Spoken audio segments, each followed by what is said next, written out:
मेरे चैनल का नाम है स्टडी ऑफ गवर्नमेंट स्कूल। इसको ज़रूर आप सब्सक्राइब करें, लाइक करें और मुझे मोटिवेट करें। तो हम अपनी पढ़ाई की ओर बढ़ते हैं। क्लास 7 की पुस्तक है हमारी दुनिया, अध्याय 2 चट्टान एवं खनिज। तो पिछली वीडियो में हम चट्टान को पूरा किए थे, चट्टान के प्रकारों तक आए थे और आज हम नेक्स्ट वीडियो में बताए थे कि हम आपको खनिज पर चर्चा करेंगे।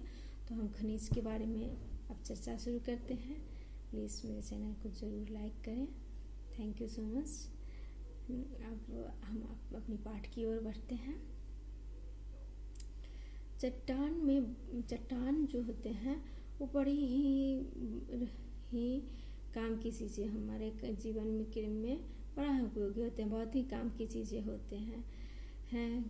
इसमें अपना एक रासायनिक एवं भौतिक गुण होता है। रासायनिक एवं भौतिक गुण पाए जाते हैं, चट्टानों में खनिज पाए जाते हैं और ये भूगर्भ से ही निकलते हैं और मूल्यवान होने के होते हैं। इसलिए हम इन्हें रत्नगर्भा भी, इसलिए इसे रत्नगर्भा भी कहा जाता है। आपसे कोई पूछे कि रत्नगर्भा किसे कहा जाता है तो आप बड़ी ही सहजता से उत्तर दें खनिज को। तो क्या कहेंगे उन्हें? खनिज को खनिज को कई वर्गों में विभाजित किया गया है। तो 2 वर्गों में मूलतः विभाजित किया गया है, वर्गीकृत किया गया है, धाविक एवं अधाविक। तो धाविक को भी अब हम 2 वर्गों में विभाजित किया गया है। तो पहला है लौहयुक्त और अलौह। तो लौहयुक्त में होगा लोहा, निकेल, मैग्नीज, कोबाल्ट, टंगस्टन इत्यादि। और दूसरा है अलौह। अलौह में होगा सीसा, जस्ता, सोना, चांदी, टीन, तांबा इत्यादि। और अधाविक में है, अधाविक को भी 2 भागों में विभाजित किया गया है। तो अधाविक में है कार्बन एवं अकार्बनिक। तो कार्बनिक में हो जाएगा कोयला और पेट्रोलियम आदि, और अकार्बनिक में होगा अभ्रक एवं ग्रेफाइट आदि। तो सोने की अंगूठी जो है वो एक प्रकार का क्या है? खनिज है। सोने की अंगूठी और चांदी जो है ये क्या है? एक प्रकार का खनिज है। तो ये हमारे सजावट के भी काम में आ रहे हैं। अब इसमें प्रश्न आपका आ रहा है, अभ्यास है। तो प्रथम प्रश्न की इस प्रश्न श्रृंखला में प्रश्न संख्या 1 है। इनमें रूपांतरित चट्टान कौन है? तो इसमें आपका 4 ऑप्शन दिया गया है, उसमें सही में आपको चिन्हित करना है। तो बेसाल्ट, ख में चूना पत्थर, ग में संगमरमर और घ में ग्रेनाइट। तो इसका ग उत्तर होगा, सही उत्तर होगा ग संगमरमर, क्योंकि यह रूपांतरित होता है। और दूसरा प्रश्न, बेसाल्ट किस प्रकार की चट्टान है? तो बेसाल्ट है आग्नेय प्रकार की चट्टान। और तीसरा प्रश्न है, चट्टानों के रूपांतरण में किसका योगदान होता है? तो चट्टानों के रूपांतरण में जो है सो तापमान और दबाव का तो मुख्य भूमिका रहता ही है। इसमें रासायनिक द्रव्य का भी योगदान होता है। तो इसमें आपका हो जाएगा घ उत्तर, उपयुक्त सभी। अब प्रश्न श्रृंखला 2 है, जिसमें आपको रिक्त स्थानों की पूर्ति यानी कि ब्लैंक स्थानों की पूर्ति करना है। जहाँ पर डॉट दिए गए हैं उस स्थान में आपको शब्दों से भरना है। तो इसमें क है, प्रश्न क है, जो चट्टान ज्वालामुखी से निकले लावा के ठंडा होने से बनती है उसे कौन सी चट्टान आप कहते हैं? तो इसमें होगा आग्नेय चट्टान। कौन सा चट्टान? तो आग्नेय चट्टान। और प्रश्न ख है, जिन चट्टानों में परत पाई जाती है उन्हें हम कौन सी चट्टान कहती है? अवसादी चट्टान। अवसादी चट्टान तो परतों के आपस में जुड़ने से ही बनते हैं, तो इसे अवसादी चट्टान हम कहते हैं। प्रश्न संख्या ग, ज्वालामुखी से निकला गर्म पदार्थ क्या कहलाता है? ज्वालामुखी से निकला गर्म पदार्थ क्या कहलाता है? तो इसका उत्तर होगा लावा।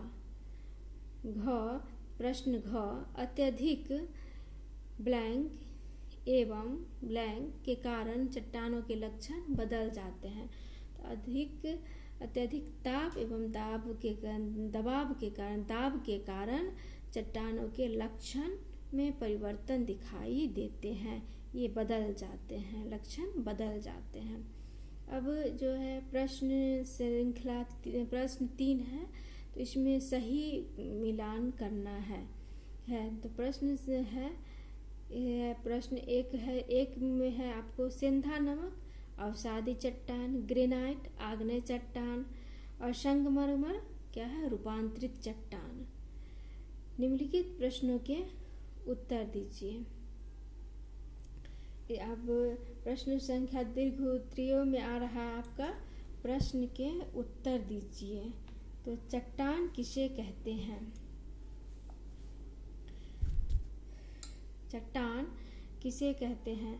तो पहाड़ों के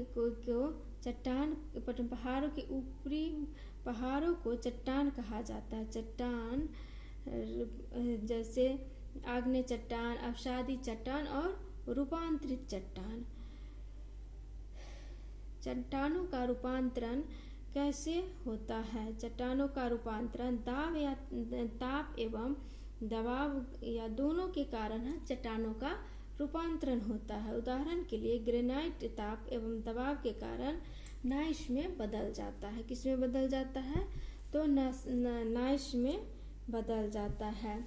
अब आपको क्या है, यहाँ प्रश्न आ रहा है, अवसादी चट्टान तथा आग्नेय चट्टानों में अंतर स्पष्ट कीजिए। प्रश्न है ग है,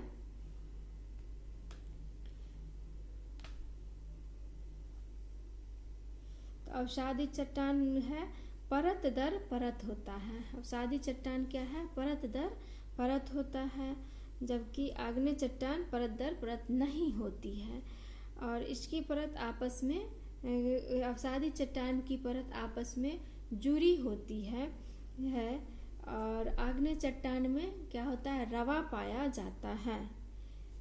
अब प्रश्न आपका है घ, पत्थरों का उपयोग कहाँ कहाँ होता है?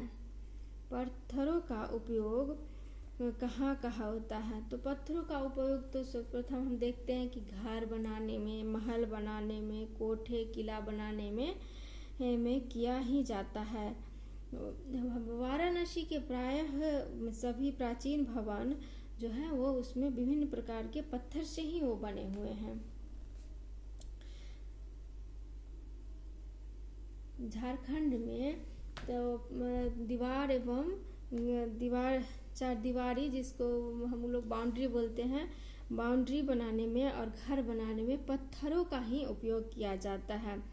सड़क बनाने में और मकानों की छत बनाने में, मकानों की छत और सड़कों को बनाने में तथा फर्श को पक्का करने के लिए विभिन्न आकारों के पत्थरों का ही उपयोग होता है। छत की ढलाई में कौन सा पत्थर इस्तेमाल होता है? छत की ढलाई में पहाड़ों से काटकर निकाले गए पत्थरों को टुकड़े बनाकर इस्तेमाल होता है। इन पत्थरों का रंग भूरा और स्लेटी होती है। ये आग्नेय चट्टान के उदाहरण कहे जा सकते हैं।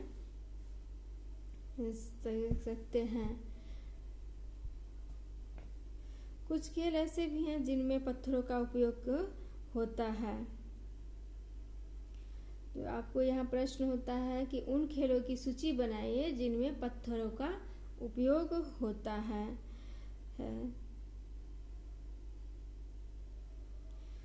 तो एक कट दो कट खेल का नाम है तथा सरगोटिया 2 खेल हैं जिसमें पत्थरों का उपयोग किया जाता है। अब